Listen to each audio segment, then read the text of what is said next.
Hey there, thanks for joining us at the Rabbit Hole of Research, where you'll learn a few facts that you can impress your friends with at a party. Hey, welcome back to the Rabbit Hole of Research, down here in the basement studio for the mini.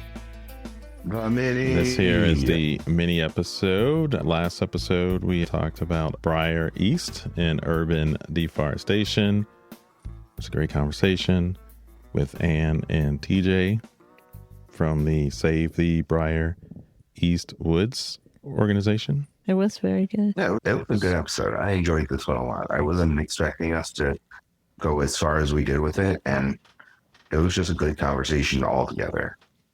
Yeah, it was. Few things just to clean up, or things that were mentioned after. So TJ had mentioned the national park ranking of the Dunes National Park.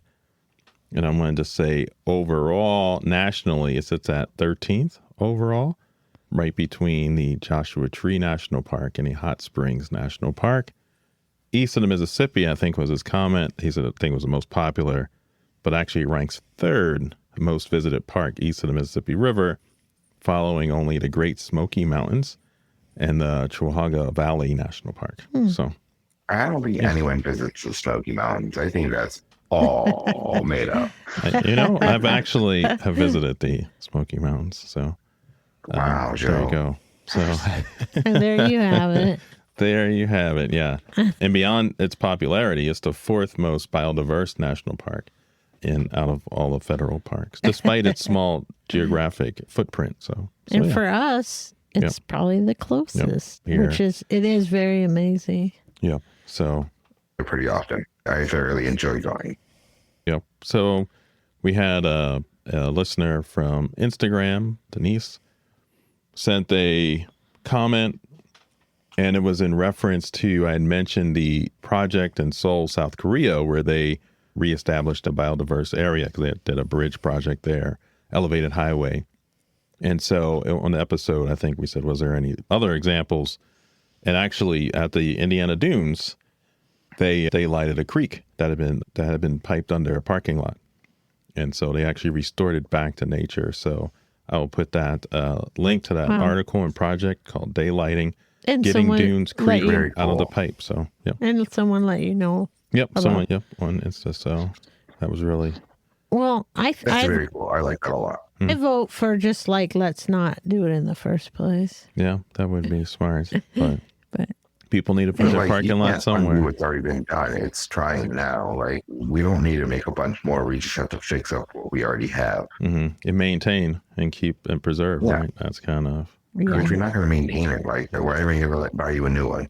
Yep. If you're going to keep breaking it and not fixing it, well, I'm not going to pay for a new one. No. Not paying for a new one. The other thing in the episode I didn't mention, and I thought about it a little bit afterwards, was the animal environmental movies of the 70s. You know, things like Frogs, Food of the Gods, Day of the Animals, Night of the Lepus. Still talk about frogs. And you think Talking about about that. frogs. You think about that Killer frogs. in relationship to the great scientist Rachel Carson and how big of impact like her work had. Right. And then you did have these movies, and that was a big concern. So yeah, that's really interesting. Yeah, because we touched upon how the protectors usually get villainized, all in the name of protection. So here you actually had the animals rising up and defending themselves. Yeah, as the for far, good so, reason right. that they were having. Yeah. Well, I actually saw a movie recently that was Hoppers that had a lot to do with the environment. Oh, I really? haven't I didn't seen see that that yet. one, yeah. I want to see that. Did you enjoy I would that? recommend it. We enjoyed it. Yeah. Oh, nice. I really want to see that. Yeah, it was very environmental forward. Yeah, that's really cool. But yeah, so that was it with the episode. I think what I got in comments that I saw from it. So thank you for everyone for listening and commenting. And please support them in their cause. Right. Definitely. Go right. check out their website. We'll put the links will be in the newsletter. If you're not subscribed on Substack newsletter, gets emailed to you every episode. A lot of fun facts and extras. I think we do have to move on to some old stuff, old news that we have to do now? Yes, we will. I'm trying to clear a little business before we get to what I think you want to talk about. I don't want to clear business. I want to talk about Spider-Man. I'm gonna give a little listener shout out to Alex. Alex, he had a 101 word story published recently, and so we'll have that link up there for y'all to check that out. So we like to people Congratulations, Alex. Our listeners and stuff. You got good things going on, let us know. We'll put a little plug in for you. But yeah, we'll have the link on the newsletter, so check it out. Very awesome. But yeah, so all right, that's all I have. I don't know, Nick, anything you want to talk about? No, Nick doesn't have anything to talk about. I feel like this goes in the movie holes. I have Spider-Man. All I have is Spider-Man, Joe. That's the movie. I want to talk about Spider-Man now. Do you want to do our science holes, then kind of finish all the time? All right, let's do science holes first, and then we'll talk Spider-Man. Jeez Louise.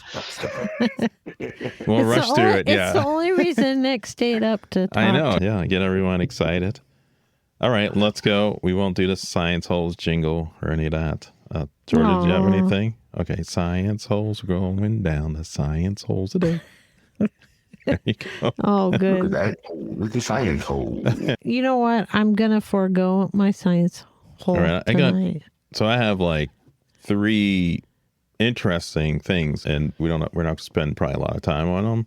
But one was about terraforming Mars. So it's this idea that going to a planet and making the environment more habitable for humans. And so there's this kind of idea that you can do this, and there's a lot of different ideas. But one of the fun things, this game came out where you can practice or try your hand at trying different things to terraform Mars. And so kind of different strategies and things that you can try to do to make the planet more Earth-like. And this is something you can do on a website? Yeah, that's on a website. Yeah, we'll have the link there. Oh, nice. And you can go and kind of play around with it. reminds me of, do you remember? What's the name of the game? It's called Now You Too Can Try Your Hand at Terraforming. That is a long title. Those are terrible names. Really Yeah. need some better marketing. Let me. Maybe that's just Joe. Joe reading it wrong. I was going to say that reminds me of. Yeah, that's can you terraform Mars is what comes up when you go. I just clicked the link to make sure, but that was okay. Yeah, and who's doing this game? Does it say? Like it was on Nature. And I'm wondering if they're going to use some of the information. Like, oh, that's a good idea. I'm sure. Like, so really, it's like kind of Nature, the scientific magazine publication. They just consulted with scientists about how to develop different things. And so this is kind of... So is it the kind of thing you pick one thing and they say, exactly. That one works it's so like good. the Oregon Trail. But you know what it reminds me of? Oregon Trail? No. When we're at the museum, and I'm trying to remember, was it the MSI or which museum? I think a lot of them have but this kind of they thing. do have that. And it's kind of fun. Like you do answer that all was like those. climate change or something like that. Yeah. And then it tells you the results at the end. Yeah. Yep. Now you can do it at the comfort of your home. You can, about terraforming Mars. True. You know, I'm actually looking at the game now. Yeah. Do you have the link? I didn't even, okay. He probably Googled it. I guess he Googled it. All right, well, you're looking at it and playing around with it, which is it's interesting. Give it a chance. Okay. So much reading. Are we on number 2? Number 2, I got three quick science holes. Okay. The other one was that it was interesting that sperm whales in the Mediterranean Sea seem to have developed their own dialect of their species' primary social vocalization. So they have different clicks and pauses. And so they analyzed 20 years of audio recordings and found that they have different patterns. And the whales that were near Greece had different, faster versions of the pattern than do whales around the Balearic Islands between Gibraltar and Italy. So these different groups, they have their own kind of communication within the larger kind of clicks and pauses. So really interesting that they're, these are intelligent like a creatures development of language. That they have, and they can have different dialects and different as they group together. And I think some of this was in some recent things that the seismic surveys that they use for looking for deposit of fossil fuels and stuff, that these surveys can damage the hearing of the whales and dolphins and cause stress. So it was like they had their own language showing that these these The animals are intelligent, and we should try to protect them.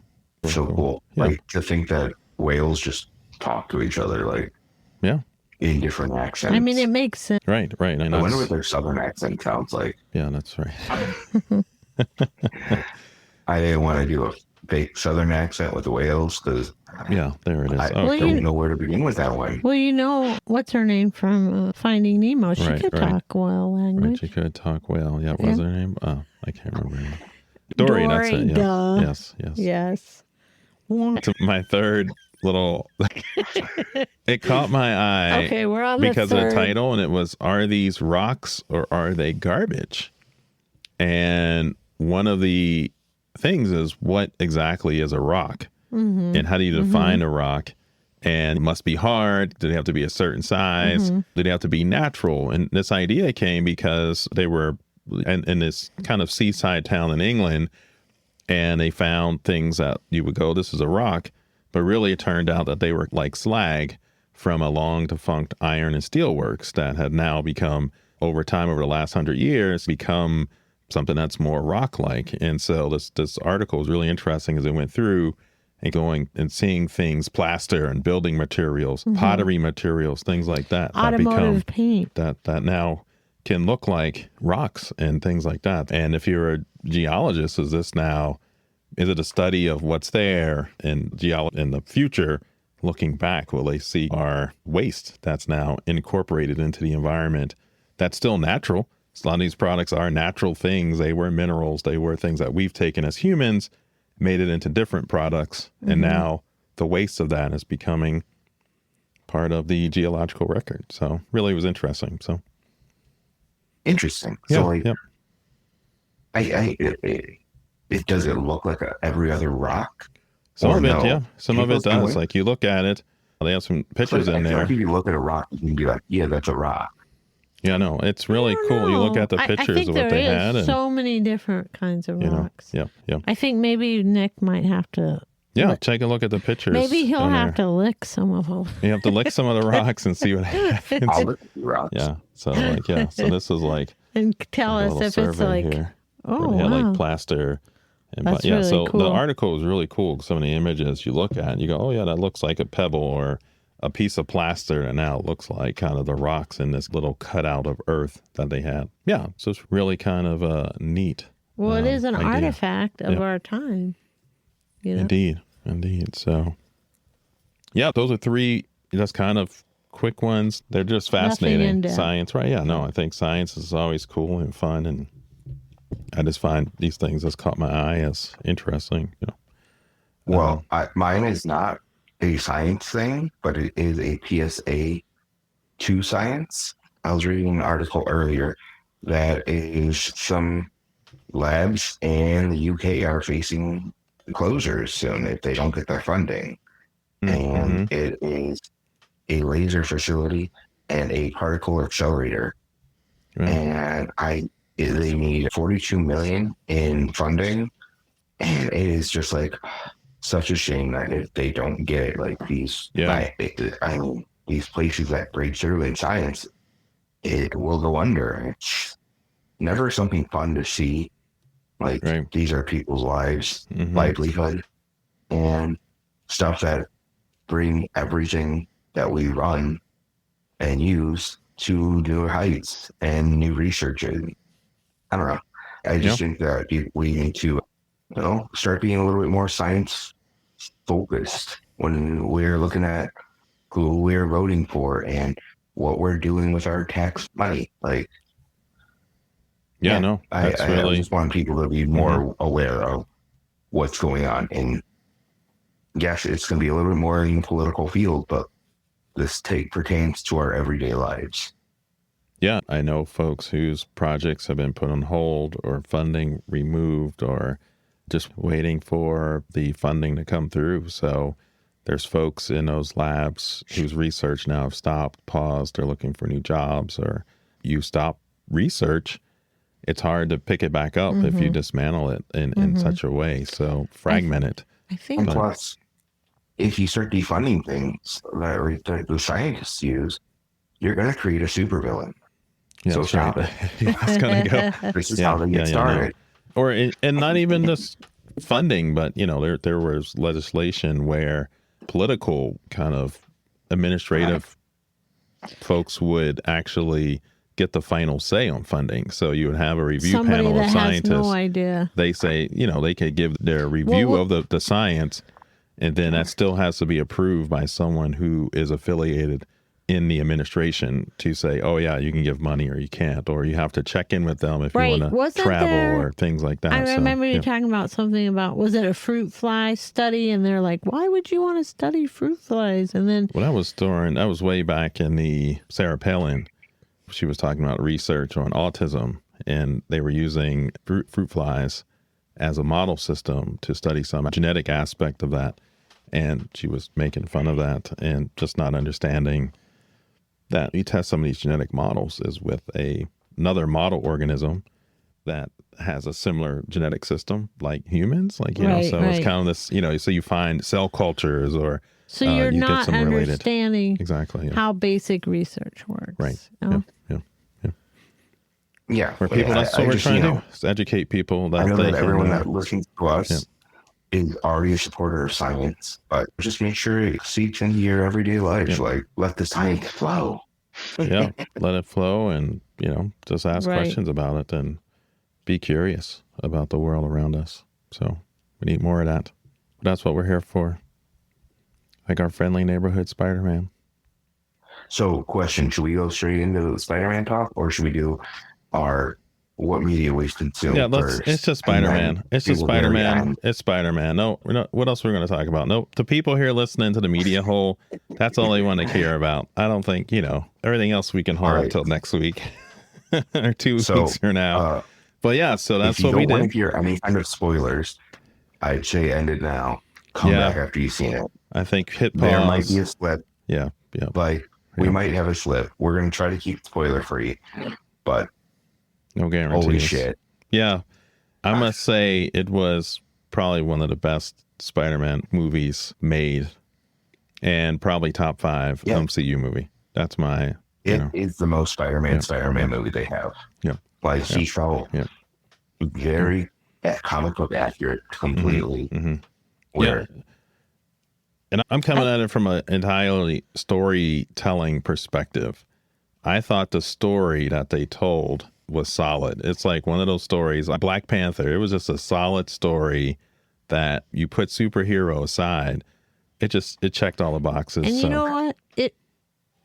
Using like the technology of like, I don't even know, like the CGI or, but those scenes, like especially those opening scenes with those buildings, I mean, it truly is like movie magic. And I think in some ways, like, and I feel this too, like you were feeling really down on like technology in some ways, but this is one area where you can say, I really appreciate the advances in technology. You know what I mean? Yeah. The filmmaking of this was fantastic. Yeah. They shot it so well. Yeah. The angles, and we saw it in the real 3D. And so it was, those opening shots were just, you got a little vertigo. I was like, whoa, I'm getting a little nauseous here, But so, it was incredible. Those effects were amazing. Yeah, they were. Yeah. But they didn't overpower the story. That's right. They did not. So that happens a lot. Like you'll have these amazing effects and sets. Yeah. But then the story doesn't live up to it. But in this one, the story lived up. Everything was there, and I think from that story perspective, one of the things that were striking, and it took me a little bit afterwards, I was thinking about most movies can't do this, but there was a lot of interiority of the characters, almost novel-esque, like, where you're reading a novel and you get that kind of inside the brain of the character and what they're thinking. In movies, you usually don't have that. It's usually done through dialogue and action on the screen. But here, you had that, and like you said, very comic book forward, because that's something in the comic books that happens a lot. You're getting Peter's internal kind of feelings on the page, and that was really, it came through really well. Blew it out of the water. 100% loved the way they wrote him. And I will say that if you listen to our 3-part series, we had a lot of we had a lot of good gems in there. Like we were, some of the psychology of it. Yeah. Just not knowing anything going in. Yeah. Yeah. Not knowing the trailers. I think I did pretty good on some of my predictions. Yeah. And even and we got into the whole psychology of Spider-Man and his motivations and things like that. And that really came through. Yeah. I was watching. I was like, whoa, hold on. We kind of touched on that. We talked about that. We dipped in there. And I will say I had to there's some Handwavium, my Handwavium sensors were tingling in there with the silencing of transcription factors, the universal gene quieting thing. I thought that was a little much. And which, I mean, it is very comic book. Like that is a comic book thing. Truly. Right. Yes. Here, just put this thing. So I thought they should have mentioned epigenetics, because we talk about that in rabbit hole research a lot. There's kind of factors that can upregulate or downregulate genes without changing the gene. So we've kind of, and CRISPR technology is coming online. So listeners of the minis probably have heard us talk about that. But when they were talking about that, I was like, oh, that's what they're attempting to do. But the way they were doing it was a little strange. But it's okay, Marvel. Go ahead and reach out to us. We will be more than glad to talk science with you. Yeah, so, but you just turn your brain off for a few minutes when they go through that. But I can see what they're setting up. They're trying to set up probably for other mutants in this universe. That 100%. He's doing what Tony Stark did, creating the villains, and he's going to try to fix them. Yep, that's what you do. And I do feel like he will be a big part of the X-Men series moving forward. I really... He's going to be seeing a lot of them. Mm-hmm. Are you saying, Georgia? Oh, I'm sorry. Well, it's not really related. I mean, it's not exactly related to the science of the DNA. I was going to say, one of my favorite parts is the Punisher. Yes. Oh, my God. Yeah, that so was... good. Their chemistry. Yeah. Oh, I love it. Yep. Which in the comic, there's a lot of comic runs where they have that same banter and playfulness, because you have that serious edge of the Punisher, and then you got the witty, sarcastic Spider-Man. And you see a little soft side of the Punisher. Right. Yep. Yeah. So, and seeing this Punisher versus the Punisher in the shows how well Peter is with the Punisher over Daredevil. yes, Daredevil is very guilt driven, and he makes everyone else guilty along with him. Where Peter is like, no, you can do better. Don't worry. Just do better. Yeah. He's kind of he wants you. He's trying to be your friend while talking all the smack with you. And I think that's why Punisher has a better repertoire with Peter than he does with Matt. Yeah. I thought they did a fantastic job. I do have a qualm with the new Black Widow calling Peter small potatoes. Yes. Yes, that was funny. That one irked me a little bit. I'm like, you fought so much more than you and much bigger enemies. Yes, yeah. And obviously it was it was not a small potato. Yeah. No, it was a nod to added a little, Yeah. You can go visit and you can take it up in the office, huh?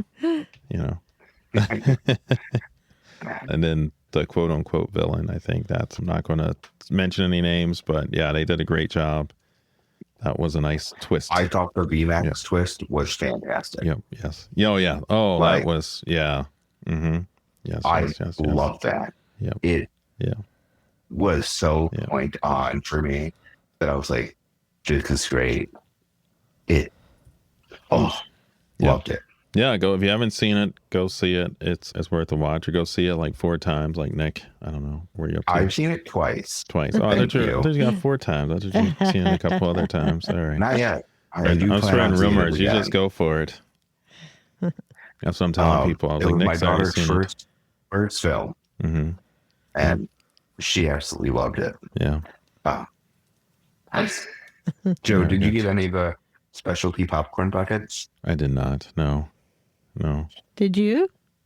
I did. No. I spent $50 on the popcorn bucket of his hand shooting the web, and there's a drink in it. And my little one loved it. She filled it up. She was drinking out of it the entire film. Wow. Yeah. I didn't. We had popcorn, and a drink, but that was just a normal. Nothing special. Yeah, nothing special. No. Yeah. No. It was packed. I was happy to see the theater was filled. Every seat was filled. Yeah. So it's always good to see folks out supporting the movie. I think it was one of the fastest to hit $1 billion. So it did well in the first. Yeah, I think. Yeah. Yeah. So really good. It was a really good movie. A really good story. Go check it out. Like, even if you're not a big Spider-Man fan or his superhero fan, it's worth a watch. I think you would really enjoy it. So. Now, did you think it was targeting depression and anxiety, or where did you think it was targeting for Peter? I'm not sure if I understand. Because he's going through big changes, and did you think it was more anxiety or depression based? Yeah, I mean, I would go. I think he was grieving. Yeah, grieving and lonely. I think just loneliness was it. Like isolating.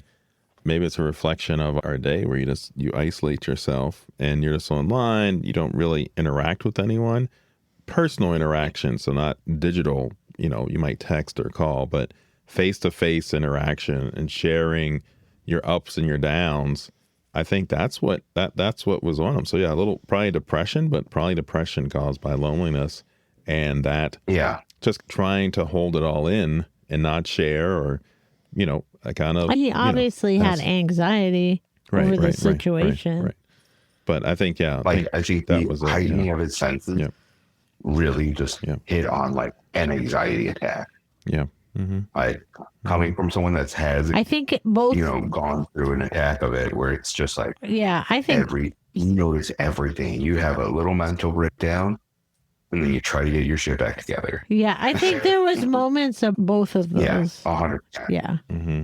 And all right, one last thing I want to talk about, like on that subject of mental instability, was when he was swinging in the rain, and there was that second of him not shooting another line of web, and he just started falling. You're like, oh, that was a hit, man. Yeah. Yeah. I could talk about this movie for another 2 hours. I think that Marvel has done a really good job of that. I mean, because I'm thinking of the other movie, the Thunderbolts. Thunderbolts, right. And I think that movie really brought in a lot about mental health. And I think and it's also in quite a few other. And I think that's really it. That is something. It's funny because it's like a superhero movie, but it puts it in such a more human way. Superhero. The comic books are so human based, and that's why it felt like a true comic book movie. Right. Like even with the cameos of all the other heroes, because it is a living world for them, and you get all these other people coming through, and because they exist, it just hit so many things for me. No, I thought, yes. Yeah, it was good. No, I gotta get back out and see it again. Yeah, you want to go? We'll go. Yeah, sure. Yeah, I'm in. Always. I think we'll wrap it up here. That's it. And as always, thank you for listening. Thank you for supporting us. Tell your friends. Oh, yeah. And if you can give like a rating, those are like super big, right? We're almost 100 subscribers on YouTube, so kind of nice. Like for not having video, just a podcast. It's like, there it is. So I don't know if that's a special one, but well, okay. With that, you have me, Joe. You got Nick. Got Nick. Georgia. And we got Georgia. And we went down to many holes. Stay safe. Stay curious. Go see Spider-Man. Bye-bye. We love y'all.